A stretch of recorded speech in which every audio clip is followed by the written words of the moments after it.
지구에서 가장 기후위기 피해가 심각한 곳 어디일까요? 기후위기의 주된 원인은 탄소 배출로 인한 온실가스 효과니까 산업혁명의 유럽, 엄청난 수의 공장이 자리잡은 중국, 인류 발전을 선도하는 미국 모두 아닙니다. 언급한 곳들 모두 전례 없는 온도 상승 속도를 겪으며 큰 피해를 입은 것이 사실이지만 기후위기 피해가 가장 크다고 할 수 있는 지역들은 아니죠. 오늘 소개할 기후위기 피해가 가장 심각한 지역은 바로 아프리카입니다. 이상하죠?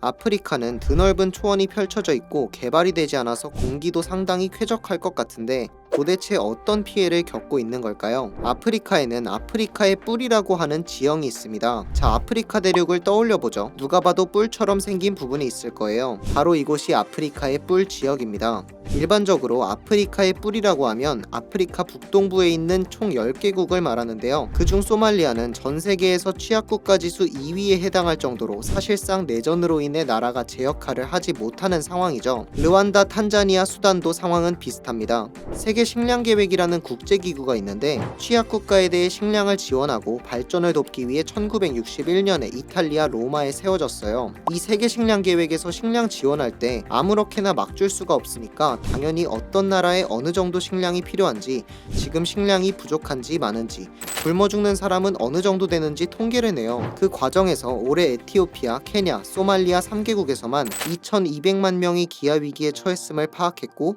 이는 단 몇 개월 만에 2배 가까이 치솟은 수치였죠. 이러한 아프리카의 뿔 지역의 심각한 기근과 식량난은 역대급 가뭄의 영향 때문인데요. 가뭄의 주된 원인은 동태평양의 적도 지역의 수온이 낮은 상태가 5개월 이상 지속되는 이상현상인 라니냐 현상 때문입니다. 동태평양 지역에서 충분한 수증기가 만들어지지 않았기 때문에 아프리카로 넘어온 대기가 충분한 강수량을 만들어낼 수 없었던 것인데요. 꼭 기후위기가 아니더라도 라니냐 현상은 종종 발생했고, 이는 지구 대기에서 일어날 수 있는 자연스러운 이상현상이라고 볼 수 있죠. 2010년에서 2011년에도 극심한 가뭄 탓에 1300만 명 분량의 식량 지원이 긴급히 필요했던 적이 있다고 해요. 하지만 기후위기로 인해 라니냐 현상의 변동성은 더욱 커지고 극단적으로 변해가고 있다는 의견이 과학자들 사이에서 굳어지고 있습니다. 원래도 존재했던 라니냐 현상이지만 가뭄의 정도는 심해지고 범위가 더욱 커지고 있다는 거죠. 아프리카 지역은 기후위기로 인한 가뭄, 오랜 내전, 거기에 더해 우크라 러시아 전쟁의 여파로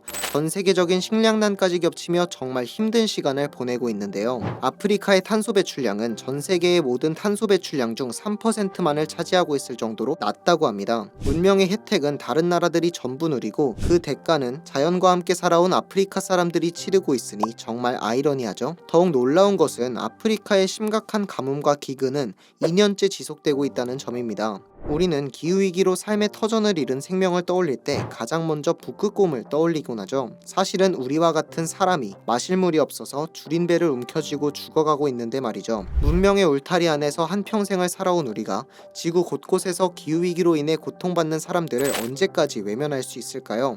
우리나라의 식량 자급률은 30%가 채 되지 않으며 식량 목적 전쟁은 먼 나라의 소설 같은 이야기가 아닙니다. 충분히 일어날 수 있는 일이에요. 달콤한 문명 속에서 귀를 막고 눈을 감고 살아가다 보면 머지않아 인류는 멸종의 길을 걷게 될지도 몰라요. 오늘 영상을 보신 여러분들이 기후위기에 더욱 많은 관심을 가지고 경각심과 함께 밝은 희망을 가지고 살아가셨으면 좋겠습니다. 기후위기와 멸종에 관한 다양한 이야기를 댓글로 남겨주세요.